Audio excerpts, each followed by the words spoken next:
Good morning and thank you for joining us. I am Alero Edu and this is Sunrise. Good morning, I'm Nel Taiwe, and beautiful, beautiful day it is. But just take a moment and we will be back. Just let you know that you can be a part of the conversations. Our Twitter handles will be on the screen. Pay attention today, especially so because you might pick up one or two things that will help you in your growth process. We'll be back in a minute. Do stay with us.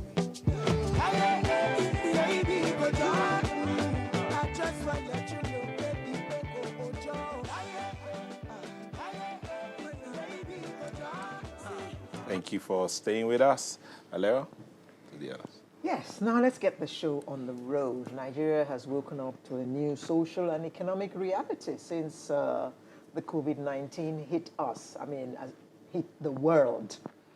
And Nigeria, being part of the world, has had its fair share of people being infected with COVID-19, and we have even managed to record a few deaths. We had our first case at the beginning of February. What has happened to us since then? Has there been any growth in Nigeria in any form since we were hit by this pandemic? This and some other similar questions we're going to put to our panel this morning. And our panel is made up of two gentlemen in Lagos and two in Abuja. And I will begin with the ones in Lagos. We have the CEO of Resource Intermediaries Limited, Mr. Soji Oyawoye. Good morning. Good morning. And we also have Mr. Adegoke Omotola, who is a management consultant. Good morning. Thank you for joining us. Thank you. And from Abuja, we shall have Mr. Collins Nwosu, who is the fellow of the Institute of Chartered Economists. Welcome. As well as the convener, Nigeria First, Ezekiel Nya Etuk. Good morning to both of you. Yeah. Now, let me start with Mr. Oyawoye. How much do you think this pandemic has affected Nigeria's, let's begin with the economy of this nation? Well, actually, economy is where I practice. I'm also an economist by training, though I do more of HR consulting for a while now. The impact has been significant, and predominantly in the following areas. Businesses have been greatly affected. Now, the ripple effect of businesses being affected is unemployment. My co-panelists and I were just talking in the back room there about U.S. having over 40 million declared unemployed right now. The reality is we don't even have the statistics, but I can bet a lot of businesses have shut down, and they've had to shut down for two reasons. One, Nigeria is an economy that over the years, we're a happy nation. We're just excited. So there's a lot of business that is fed by that excitement, happiness with no substance as it is. So the reality of our times is with all of that shut down as it is. I walked in with my co-panelist, Goke, who I know very well. We're both wearing masks. I didn't know it was him. I didn't greet him until we got here and removed the masks. It's that bad. So businesses are affected, of course, because of the oil collapse and the nation's earnings capacity and government's revenue. So unemployment has also grown.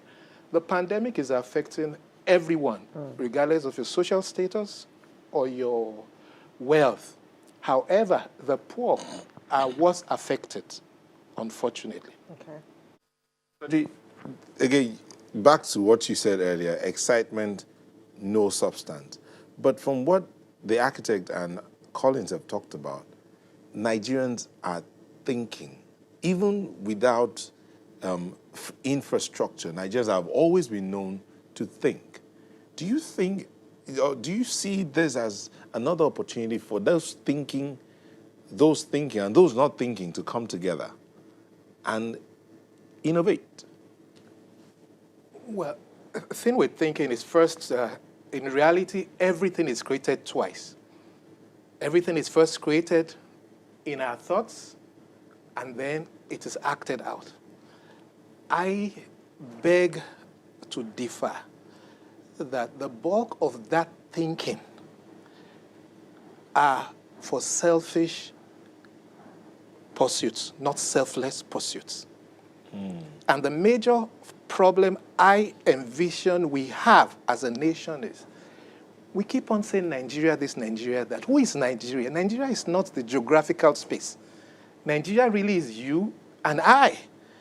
What is the quality of your thinking? If there's an announcement today on Channels TV that I've just been appointed a minister, my old schoolmates would host me to dinner. My village would want to, these are people who never came to help me with children's school fees or my house rent. So there's a lot of thinking. I take that. But if we'll stretch it, I just came in through traffic getting here. I saw a lot of beautiful cars taking one way. That's a lot of the thinking. So I think negative. A lot of that thinking is not selfless until we begin to think for the other person, not for me and my family, right? That, I think, is a fundamental problem. So yes, there's a lot of value, there's a lot of creativity that is available and inherent. But if you check and sit down with 80% of those doing that thinking, the ultimate end of their thinking is for me. So until we change, so the real Nigeria is you and I. It's not the leaders. It's nothing wrong with us. So you're implying that this kind of thinking, even though we seem to be growing in the midst of a pandemic, it's a warped kind of thinking? It is. I mean, you all heard recently, I mean, it's public, when the MD of a bank goes on air and says, I'm sacking practically all of the bank. Why? Because there's a pandemic. We've been making some losses. How about when you're making profits? And pots and pots. Did you pour it back to those staff? True. So you can't spend a few months in losses? So there's a lot of thinking, but a bulk of it is selfish. We're talking about this being an opportunity for Nigeria to rejig and rethink and reset. Part of this resetting, something you mentioned earlier, was how to get the small businesses going again. And part of that plan is access to funds. Over this past week, there's plenty of talk on radio, on television, as to how banks should make more money available. Even the CBN has come out and said banks should make money available to small businesses. But my thought is anybody thinking of how this money is going to be paid back? Small businesses who are about to go under, some of whom have already gone under, you want them to come back, and you want them to go and borrow money to come back. Are you thinking of how they're going to make enough money to be able to pay back? Throw some light on that. Now, you see, money always pursues value. I am strongly against a business, small or big, going for loans as a first option, especially when you're struggling to survive. It's like someone who has fallen into a ditch, right? What you want to do in a ditch is to stop digging. Taking a loan when your business is dying or about to die actually digs the hole further, because you are taking a loan to take care of outstanding liabilities. In the next 1 or 2 months, that loan is due for repayment. You haven't solved the past problem. You've just worsened it. Now, but if there's value to be given, so my advice basically for small businesses or any businesses, get a business coach. You see, we make a mistake of that. So who is a coach, basically? A coach is someone who's seen further or who has been where you'd like to be, right? Experience is not the best teacher. Somebody else's evaluated experience is the best teacher. So what someone has achieved in 20 years, you can do it in 5 years if you engage a business coach. But many are hesitant to do that because they just want to learn by themselves. It still goes back to structure. I mean, the coach is going to teach you structure. Exactly. So loan won't be the option. We need to start winding down now. So I'd like to take your last word on this. Okay. My last word on this is that, number one, we have been very unfair to the young people. Number two, we have an opportunity where I appeal to our drivers to do everything humanly possible. Collins, your final word, please. I think it's important for us to look at this from an ends perspective, what we want to achieve as a nation, what we want to achieve as a people, and begin to put the structures in place. So if you're saying that we have to do food security, we need to do certain things, then where are the storages? Can we have local storages? Can we have education? Can we build capacity? It's important for those things to be done because if, as Yahweh says clearly, you create twice. So if we cannot create in our minds, then we cannot have the physical manifestation. So we as a nation have to start thinking strategically in terms of everything. In terms Thank you, of Collins. everything. Adegoke. Thank you so much. I think at this point, there's a lot of opportunity in the system. SMEs, they need to collaborate. And if need be, some businesses have to pivot, change direction. Thank you. Yeah.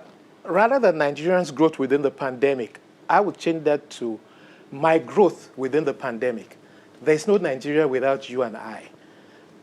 And to move forward, get a life coach or get a business coach. And be careful. There are a lot of experts who call themselves coaches out there. Check the antecedents. What value have they created before you engage their services? Thank you very much. Thank you so much. Soji Oyawoye, CEO, Resource Intermediaries Limited. Adegoke Omotola, Management Consultant, who both joined us from our studio in Lagos. Thank you. As well as Collins Nwosu, Fellow of the Institute of Chartered Economists, and Ezekiel Inya Etuk, Architect and Convener, Nigeria First, both of whom joined us from our studios in Abuja. Sorry, when you're having so much fun, there's never enough time. That is the nature of television. Thank you very much, gentlemen. I'm Alero Edu, wishing you all the best. And please, please, please, pay attention, be aware. COVID-19 is still out there ravaging the land. And it is not true that there is nothing like COVID. There is COVID-19. See you next week.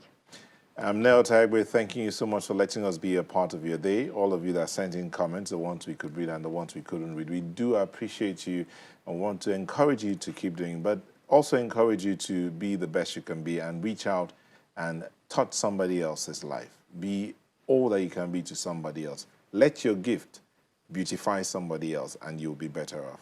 See you again. Bye-bye. Bye.